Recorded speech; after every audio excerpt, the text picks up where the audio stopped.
अस्सलाम वालेकुम। ये लास्ट लेक्चर से ही कंटिन्यू है, कुछ इशू की वजह से वो वीडियो डिसकंटिन्यू हो गई, तो मैं वहीं से कंटिन्यू करती हूँ कि हमने जो है ये 4 एकड़ के लिए तीनों फर्टिलाइज़र्स फाइंड आउट कर ली हैं कि हमें कितनी कितनी रिक्वायर्ड है। दैन हम अपने सोर्स को देख रहे थे, हमने देखा था कि डीएपी जो है वो डबल सोर्स है, उससे हमें नाइट्रोजन भी मिल रही है एंड फॉस्फोरस भी मिल रही है। मतलब नाइट्रोजन का मेन सोर्स तो यूरिया है, बिकॉज इसे हमें फॉस्फोरस ज़्यादा मिल रही है और नाइट्रोजन जस्ट 18% है। तो हम सबसे पहले जो हमारे पास अगर ऐसे डबल सोर्स फर्टिलाइज़र आ जाए तो हम वहीं से स्टार्ट करेंगे, किसी दूसरी फर्टिलाइज़र को नहीं लेंगे। अब हम डीएपी से सबसे पहले फॉस्फोरस निकालेंगे कि अगर हमें 46 kg पी अवेलेबल फ्रॉम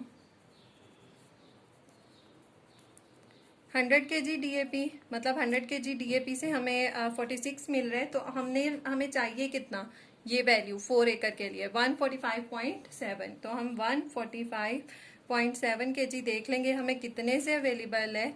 तो ये 100/46 हो जाएगा, मल्टीप्लाई बाय 145.7। ठीक है, अब इसको सॉल्व करें तो ये हमारे पास आ जाएगी वैल्यू 316.7 316.7 kg।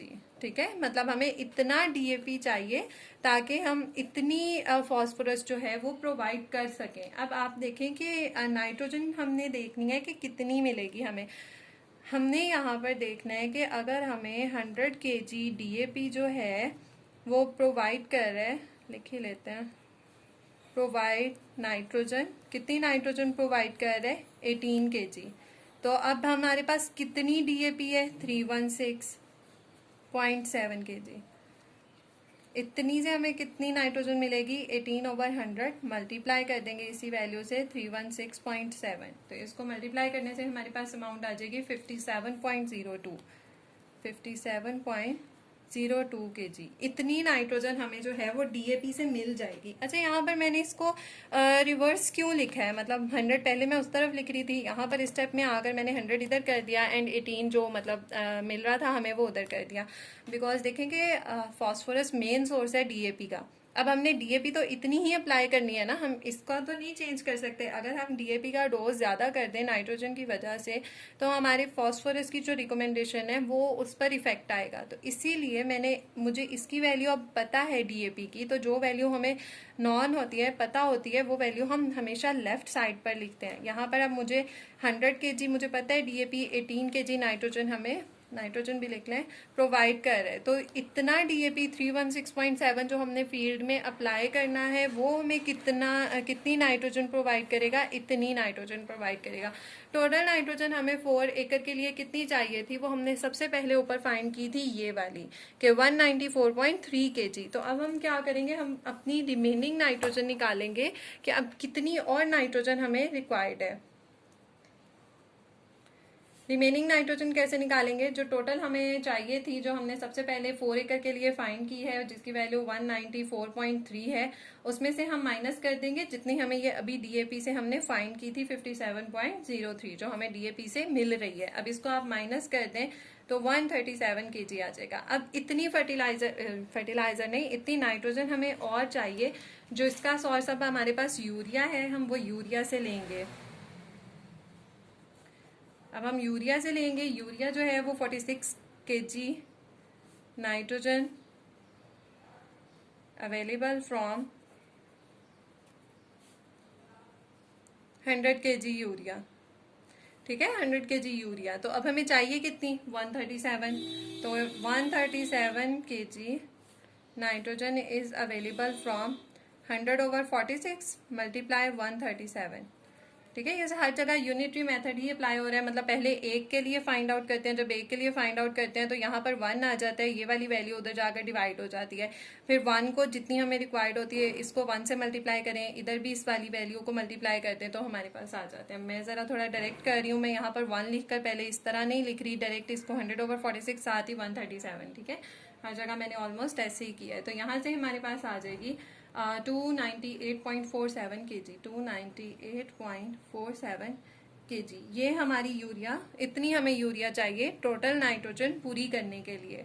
अब थर्ड हमारे पास जो सोर्स था वो एसओपी था। एसओपी से हमने देखना है कि हमें कितनी पोटेशियम अवेलेबल है, तो वो मैंने आपको पहले ही बता दिया कि एसओपी के लिए हम 50 वैल्यू लेते हैं कि 50 केजी या 50% आप कह लें कि पोटेशियम जो है वो अवेलेबल होता है हमें 100 केजी एसओपी से। ठीक है, तो हम लिख लेते हैं कि 50 केजी पी अवेलेबल फ्रॉम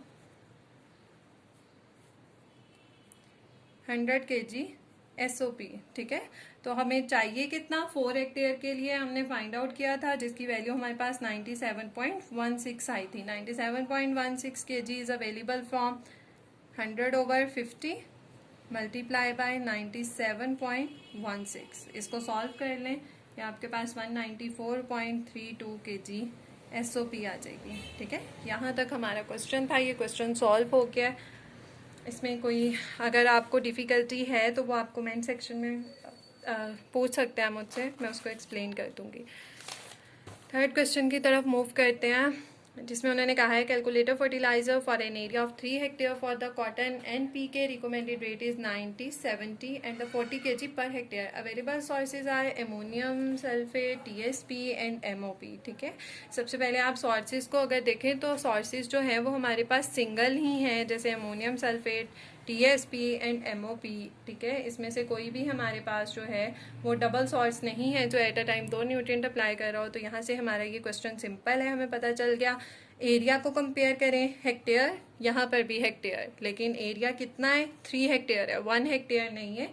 तो मतलब हमें 3 हेक्टेयर के लिए फाइंड आउट करनी पड़ेगी। ये पर हेक्टेयर का मतलब है कि 1 हेक्टेयर के लिए उन्होंने रिकमेंड की हुई है।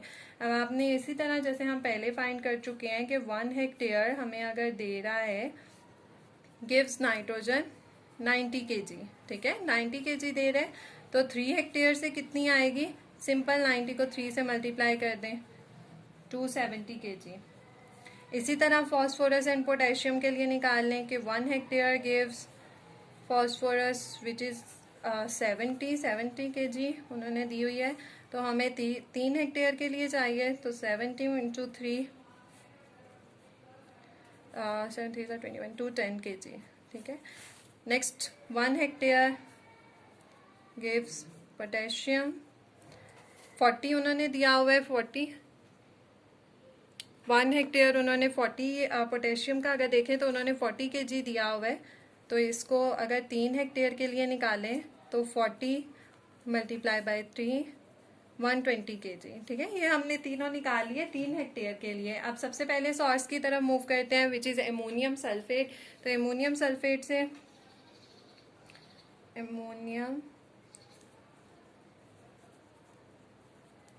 ठीक है, एमोनियम सल्फेट को देखें आप। एमोनियम सल्फेट से हमें कितनी नाइट्रोजन अवेलेबल होती है, 21% नाइट्रोजन जो है वो एमोनियम सल्फेट में प्रेजेंट होती है। तो इसको लिख लें कि 21 KG nitrogen available from 100 KG ammonium sulphate. तो हमें चाहिए कितनी नाइट्रोजन, ये 270। तो 270 KG nitrogen will be available from 100/21 into 270। इसको सॉल्व कर लें, ये आपके पास इसकी वैल्यू आ जाएगी 128.5.7 केजी। Okay, 128.5.7 KG. ठीक है, ये हमने अमोनियम सल्फेट से नाइट्रोजन फाइंड आउट कर लिया कि हमें कितनी नाइट्रोजन चाहिए थी। नेक्स्ट हमारे पास देखें TSP उन्होंने दिया हुआ है, ट्रिपल सुपर फॉस्फेट। अब TSP को यूज़ करते हुए हम यहाँ से फॉस्फोरस निकालेंगे कितनी चाहिए। तो ये हमें पता है कि 46% जो फॉस्फोरस है वो TSP से अवेलेबल होती है। अब इसको लिखें कि 46 KG phosphorus is available from, मैं पूरी स्टेटमेंट नहीं लिख रही हूँ, 100 केजी TSP। तो हमें चाहिए कितनी, 210, जो हमने ऊपर फाइंड आउट कर ली थी। तो यहाँ पर लिखें कि 210 KG phosphorus will be available from 100/46 into 210। इसको वैल्यू को सॉल्व कर लें तो ये हमारे पास आ जाएगी इसकी अमाउंट 456.5 केजी। नेक्स्ट हमारे पास उन्होंने MOP दिया हुआ है, ठीक है, पोटेशियम के लिए। और हमें पोटेशियम कितनी है, 120 केजी हमने फाइंड आउट करनी है। MOP से जो हमें पोटेशियम अवेलेबल होती है वो 60% अवेलेबल होती है। तो 60 केजी पोटेशियम MOP अब हमारा सोर्स है, तो हम लिखेंगे कि 60 kg पोटेशियम, सॉरी फॉस्फोरस नहीं, potassium available from 100 kg MOP।